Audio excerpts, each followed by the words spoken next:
So, I guess we're making these roundtable reviews a thing. I think. And it's not pony related this time, so... yeah, I got these people over here. We're gonna talk about the best anime ever, Sword Art Online. Woo! I may disagree with that point, but it's good. I am your cult personality, ToonKriticY2K is the name, Toon's the name of my game. This is a roundtable review, so of course we have peoples here. We have The Puzzle. Hello. Ponyville Critic. Hello. And Sweetie Bloom. Hi. Okay, so why don't we just get this right off the bat? What do you guys think overall of Sword Art Online? Like, let's see, we'll start off with Sweetie, PC, and then Puzzle.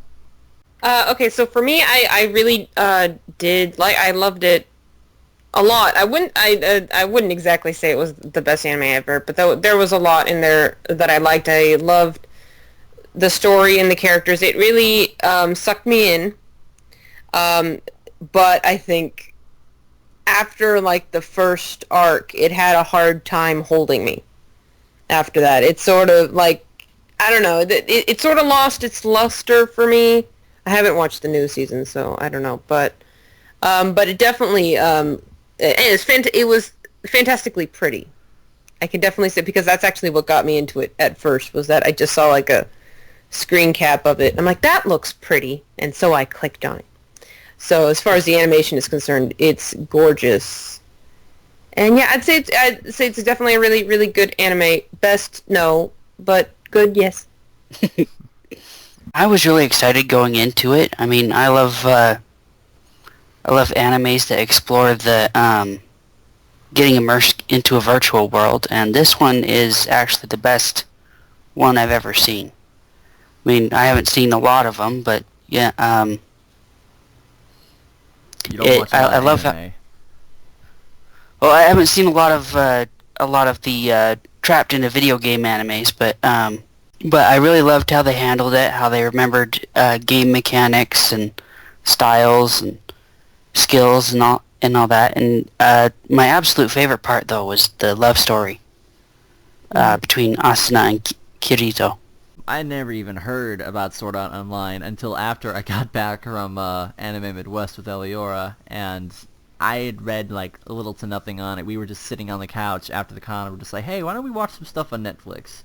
And then we found Sword Art Online, and we're only going to be talking about the first arc to make sure we don't go overboard, and the first arc is so well put together. There's a great love story, there's a lot of awesome action scenes.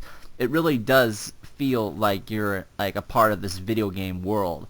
And usually, like, when you look at animes like this and you just read like the first description of like what the series is, you have something that sounds a little cliche. Like, okay, here's what it is. So it's basically, there's people that are trapped in a video game because the game creator's just like, oh yeah, I got like 10,000 people here. Let's lock them all in and see who can win.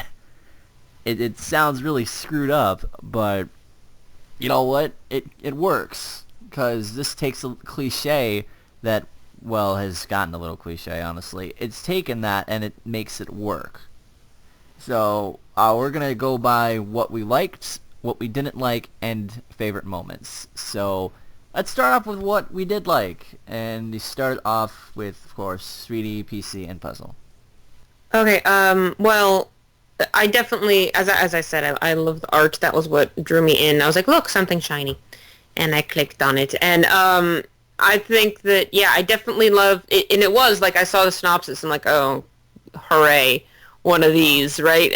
But as it got along, it got really interesting. The stakes got really high, and I fell in love with the characters, and that for me is always something that's very, very important. And I did fall in love with the love story, the romance between the two main characters, and even the other characters that they interact with, that they become friends with, and you just, it does become just, you want to see them succeed, and you're rooting for them, and it you just get so caught up in it. I think it was really well put together. I did love the art and the story. Again, we're talking first arc. The art and the story and the characters and the romance was all, for me, it really did pull me in, and it was awesome. A lot of what I enjoyed about the series, well, Sweetie just said, but something else I enjoyed was that the development of Kirito's character from being this loner and all that to obviously having a family with Asuna and Yui, the most adorable girl in the world. What I enjoyed the most about Sword Art Online was actually the depth of emotion that it would take you to, like how torn up Kirito would be over the loss of each and every character that died, or him just standing up for saying, hey, dude, that's not right, and basically being the scapegoat of everybody's hate just because he was a beta player. But he never let it really get to him. Other than the fight scenes and how the characters progressed, I think my favorite part of the first 13 episodes arc is Kirito and Asuna's relationship and how well they click. I've gone through a lot of stuff in my life to the point where when I see love and when I see all relationships develop like on screen, I'm just like, it's not gonna last, something's gonna happen, or it's just I'm not that big of a believer in love. But Kirito and Asuna's relationship feels genuine, if a little bit cliche. I've seen slightly better love stories, but for what we're given here, I like it. Because I can kind of snicker a little bit at the dialogue because it feels a little bit cheesy. But I think we need that kind of cheesy because you root for these characters. You want to see them get together. Like when they're friends and stuff and they're teaming up, you knew that something was going to happen between them. You could sense some shipping. And then when they actually got together, it was so adorable. I think that one of my favorite scenes is where I think Kirito and Asuna finally kissed. I'm just like, yes, finally.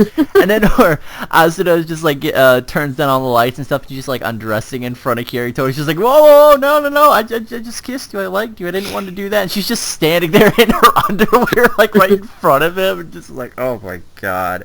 Poor Kirito, she gets fucking smacked in the face for that. And I'm just like, well, dude, you kind of should have gone for it.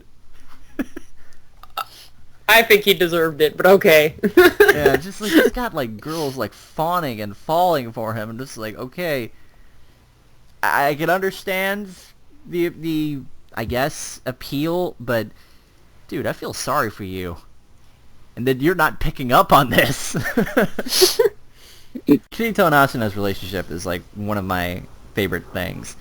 Now, what we didn't like. Well, if we're talking only the first few episodes, I'd say I think that there was a lot of I think what you were saying before, a lot of the fawning over him, the kind of harem mentality that every so often came up, because he is sort of, he's considered a beater, the beta cheater. He's and he's good at it. He's good at this game. He's and he has more experience, and all in all, and he actually was the best in the beta, and he's the best in this, and so, he's the best, and everybody loves him or hates him, and I sort of, all the girls falling in love with him, because I was, I'm like, no, it's with him and Asuna, don't even try. Don't even try, girl. Just don't mess with my OTP. He's taken. Exactly. He's taken. Turn around. Go away. And so, a lot of those, oddly, the filler, because I wouldn't say that there's anything that's completely filler, because every episode kind of compacts on the emotion of the whole scenario, but there were times where I was like, this episode was needed for getting this love interest here. I don't know. There were times where it did sometimes fall into the trope. There isn't much I dislike about the first arc, but if there was something, it would be the lack of conflict for Kirito for the most part, because he's so overpowered, he can just glide through almost every challenge without any problem, and that sometimes leaves Kirito seeming like a really bland character, or at least that's how I see it. I really agree with you right there. At least every time you say that, I think of that one episode where he's got the player killers after him. And they're just wailing on him, but his healing ability is too fast. You know. Something that I heard someone else say is that Kirito is kind of like Batman. Oh yeah. Said that once. All brooding Except he and gets the dark. girl. If there's anything I disliked about the first arc, it was how quickly it ended. I mean, I was looking forward to seeing him go through all 100 floors, or however many there were, all the floors. But it's like, oh wait a minute, you're really the bad guy. If I kill you, we win the game. You know, I felt cheated. Yeah, I did feel like as far as the pacing, if you were expecting it to do the 100 levels thing, I remember being like, wow, this pacing is really slow. How long is it going to take for us to get through? And then suddenly it's over. It's like, because we just skip like 89 levels. Okay. I mean, I remember when I was looking up stuff and I'm like, okay, there's 26 episodes. And by the time we got to episode like 13 or 14, like, it's over. Then, Right? Then what are the other 13 episodes? What are you going to do in 13 episodes? You beat the game. Oh, we're getting fairies. Oh. Well, Bad. that sucks. I felt kind of cheated too over that because I'm like, okay, we got another story to go through. Why is it called Sword Art Online then? If it's Alfheim on, what is going on? Why is everything? that's for the part 2 podcast. But That's for later. That's for later. People have complained. I guess it goes in with my complaint. The wall Kirito I find to be interesting. At the same time, I find that there are some aspects of him that are bland. Like, PC, you mentioned that, like, he's a wish fulfillment character. Yes. And that so many people want to be him, that overpowered, that the fact that he is so generic, I guess, in some senses, makes people connect with him easier because it's a blank slate. Now you can just, like, slap him into your fanfics and make him do whatever you want. But I think it's what Kirito's character development that's also good and also bad, because while he does progress with Asuna, there's really not a lot that's going for him in the background. Like, yeah, he gets Asuna, but anything else? Not really. There's no real depth to him that I've been trying to find, and that really sucks, because Kirito is an awesome character. At least with Asuna, you got, like, some depth there, and that comes in later with the second arc, but yeah. Besides Kirito and Asuna, because they're awesome, who are your other favorite characters? What was that little girl's name? Critic, you mentioned her. Was it you? I said that Yui, the Yui, yeah. She was adorable.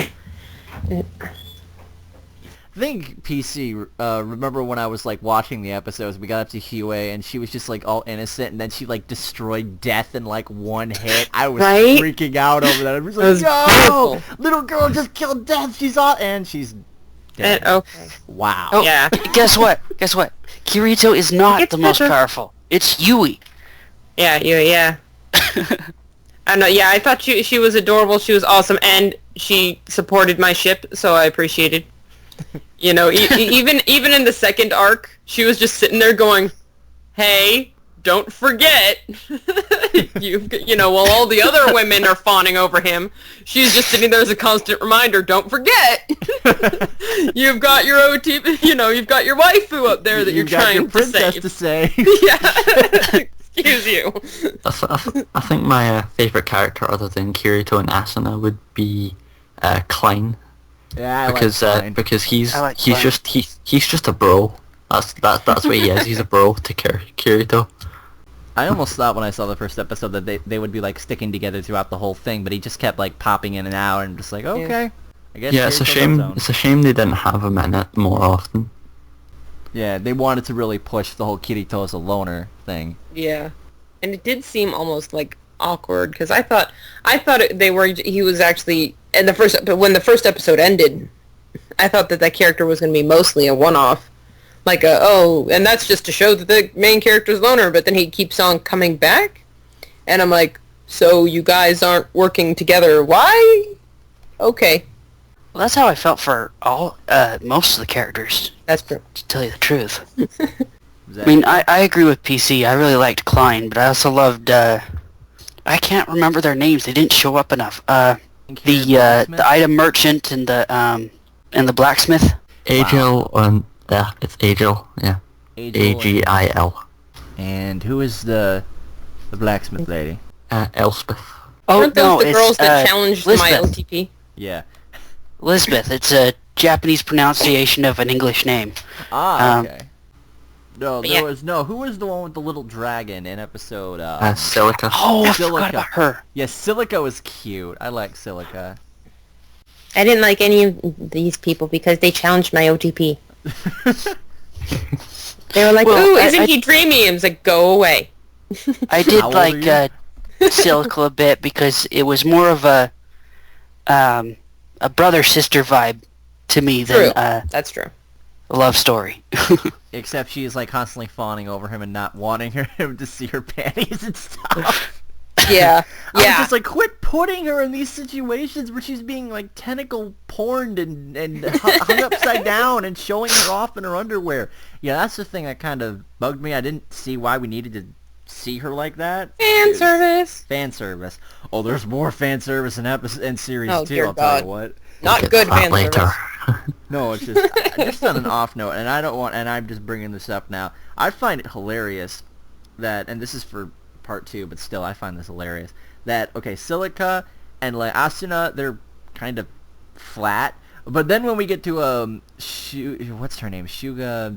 Suya, Yeah, yeah. Suya, yeah. And she's all like super busty and everything, and I'm just like, wait a minute, what happened here? Did we mix it up or something? Just like, why are you giving her the fan service? Like, okay, but my favorite characters, Aegil and Silica, those two are like two of my favorites, and well, Asuna and Kirito, obviously.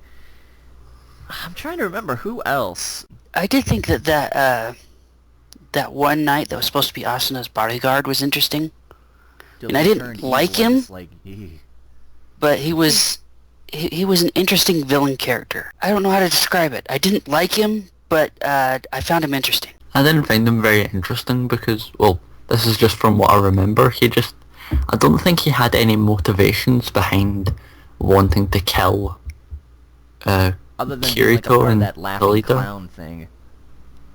Yeah, That freaked me out, that whole thing. I was like, that's traumatizing. Actually, I kind of liked what's his face, the Coop. Why can't I even remember the names? The Coop, the person that created the game. Kayaba. I know Yeah. his player name. His player name was like Heathcliff or something. Yeah, Heathcliff. I liked Heathcliff. Yeah, he was cool. Especially at the end. I really did like him at the very end because it's weird because he's definitely the villain. He is most definitely the reason why all of these horrible things have been happening to these people. And yet, at the end, I really felt bad for him. Like, I kind of felt for him in a weird, psychotic way. It's like he became cooler once he died. Yeah, once like he died, I was like, alright, you cool. You were evil, but you're cool now. But you're cool now because you're dead, so it's all good. And I did did, have to be something- fair, I did sort of see that twist coming. That, like, the creator is playing the game. And I was kind of like, yeah. I just like, loved that deduction. Is this how boring is it to watch somebody watch else someone play a else, game? yeah. You know? Yeah, and I kind of knew that was going to be the case, but what was the thing? I'm like, why are we talking about this now? Why is this coming up now? This should be like last episode. Why are we... hold on. Because it was one of those things where it's like, what do you mean this is the end of the arc? What? Well, I just want to know how much worse it could have gotten. Because that boss that they fought before Kirito figured it all out. Mm-hmm. People were dying left and right. They made it through by the skin of their teeth. Mm-hmm. You know, how much leveling would they have to do if Kirito can't hold up for very long? I mean... Mm-hmm. I remember the whole part with them being married in the woods and all that. It's one of those things where it comes up sometimes in media where I just go, stop it. Stop showing me how they could live happily ever after, because that's just because I know it's a teaser. I know it's like, we're going to show it to you now because you're not actually going to get it. They had an episode. They had an episode dedicated to fishing. Yes! And it's so freaking adorable, that whole little bit. I mean, on the one hand, I was like, oh my god, you guys are being irresponsible. Kirito needs to beat the game because he's the only one who possibly can beat the game, blah, blah, blah. But on the other hand, I'm like, but they're so doing happy. It for 2 years. Let them have a break. I know. But yeah, the two of them, and they were married, and they had a kid, and they were so adorable, and... Well, yeah. I just thought it was so funny. Well, I don't know how long they were together, but it seemed like they were married for one day and immediately they find a kid. Exactly. It was awesome. There's one thing I've been talking back and forth with Critic for a while is, you know, the whole dual wielding ability of Kirito. Mm-hmm. You know, whether it was actually a specific a character-specific skill, or if it was just he was the only one that figured out how to achieve it. You know, and I think Heathcliff did say something that sounded like... it was specifically for him. It's only for the player that has the fastest reaction time or something like that. Yeah. Yeah, there was a little bit of foreshadowing to that in the episode where they had a duel. Mm-hmm. Yeah. Yeah, that is one thing, actually. I think I remember, Puzzle, you bringing this, or someone brought it up, but I think it was accurate. That one thing that was interesting is that, oddly, Kirito is hardly ever, except maybe at the very beginning, he's actually not the stand-in for the audience a lot. Or at least during the middle part of this arc. It's people looking at him, and then he's got all these power, but like you know, we saw him at the beginning, then we lose track of him, we come back, and he's like, oh yeah, I'm slightly more OP than I was before with this new thing. And you're like, when did that happen? How did that happen? Why were we not privy to this information? You know, like a lot of his development happened off screen. Yeah, they were only in the game for a couple of months, and suddenly, like, these other players are level 45 and he's 78. Yeah. Well, have you ever watched a Let's Play and then say, oh, I'm just going to power level this episode? Yeah, I think it's that's, like that's what they got rid of. Yeah, I guess it is like that, and I understand if it is like... Because if it was just leveling up, I understand that being boring as hell. But like the like, oh, I've got this new thing that... I don't know, there was one thing I remember that... I can't remember what it was, but it really... I think it was the dual wielding thing. He's just like, oh yeah, I've got this ability. I'm like, when? How? Why? What? Conclusion. Would you... Alright, two parts to this. One, would you recommend this anime to your friends? At least the first 13 episodes. And what do you give it out of 10? First arc, I'd say absolutely. I'd say, like anyone, I'd be like, you should watch this anime, the first part of it, and then stop. and then stop at about episode 13 or whatever the arc ends, and then just say to yourself, and they lived happily ever after, and you're good. She actually said that to me. I did, yes. It's like, just stop, say, they lived happily ever after, move on. I actually thought that the ending of this arc was the ending. Was the ending, yeah. I watched it in such a way where I didn't know how many episodes there were, and so I was like, oh, another episode, is that some sort of special, or that's when he actually finds her, and oh no, there's a whole other thing. Okay. I definitely would recommend this first bit to anyone who likes anime, and possibly those who don't and should. Out of 10, I'd say 9.8 for this first arc. I keep on having that asterisk at the end of everything I say, but yes. Well, I would, and I have recommended it to many people, and they said they will check it out, and Actually, I would tell him to watch the whole series because, I mean, the first arc is definitely superior to the other one, but the second arc isn't especially bad.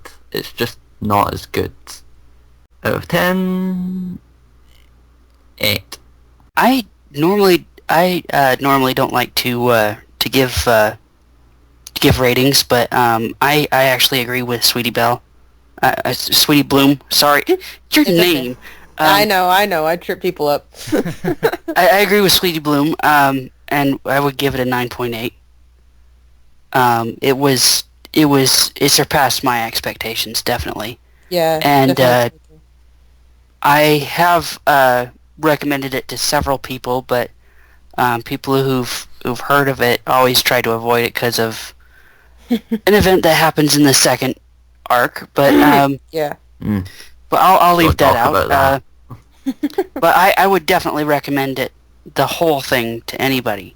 I would definitely recommend this series, the whole season, in fact, because I think the 13 episodes are enough to get people interested, and if you're that interested already, it's worth at least looking into what happens next.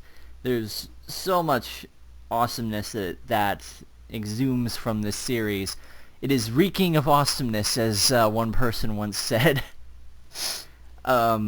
It smells of awesome, I guess. I don't know. Despite its like little flaws and stuff, I can overlook it. I think that there's something good here that's worth watching, and even though I'm not hugely into anime, I would definitely recommend this to like all my anime friends. I remember actually putting up in my Skype status, "Hey, I'm watching Sword Art Online. Anybody have any suggestions?" At least 5 people were like, "Don't watch the second part." I'm just like, Yeah, whoa, pretty okay, much. what's going on with the second part? Oh, fairies. Yeah, that's probably why. Bloody The fairies. fact that they were fairies for me was the least of the sins of the second arc. Yeah, are we going into Legend of Zelda I'm the same territory? way. But yeah, so the first arc is definitely worth looking into and worth watching, and I give it a solid 9 out of 10. Yeah, I think that's about it for part 1.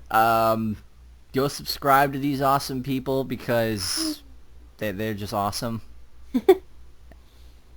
And I probably have more subscribers than all of them combined, but that's beside the point. Very likely. Oh, that was mean. I'm sorry. Anyway, thank you for... It's true. It's funny because it's true. Unfortunately. Why else would we be on this podcast? We're stealing your subscribers. No, they're YouTube killers. They're reviewer killers. They're gonna take all my subscribers and all my stuff and Yes. divide it amongst themselves. Yes and yes.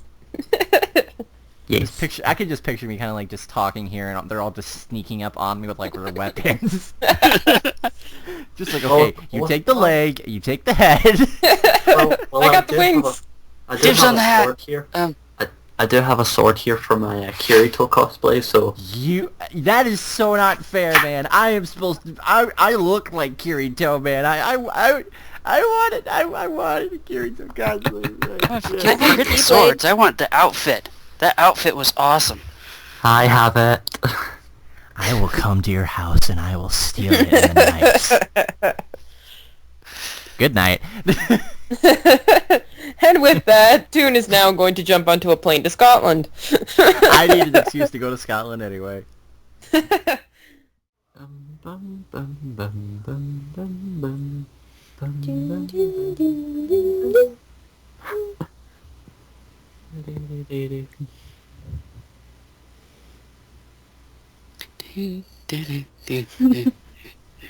Sorry.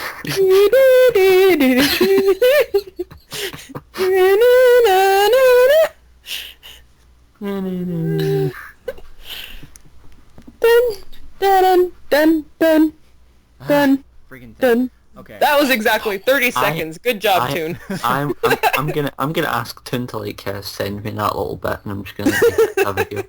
Wait, what? While you were gone, we were singing the Jeopardy song. Like one person would fade out and someone else would pick it up. Okay, we're keeping that in. We're totally keeping that in then.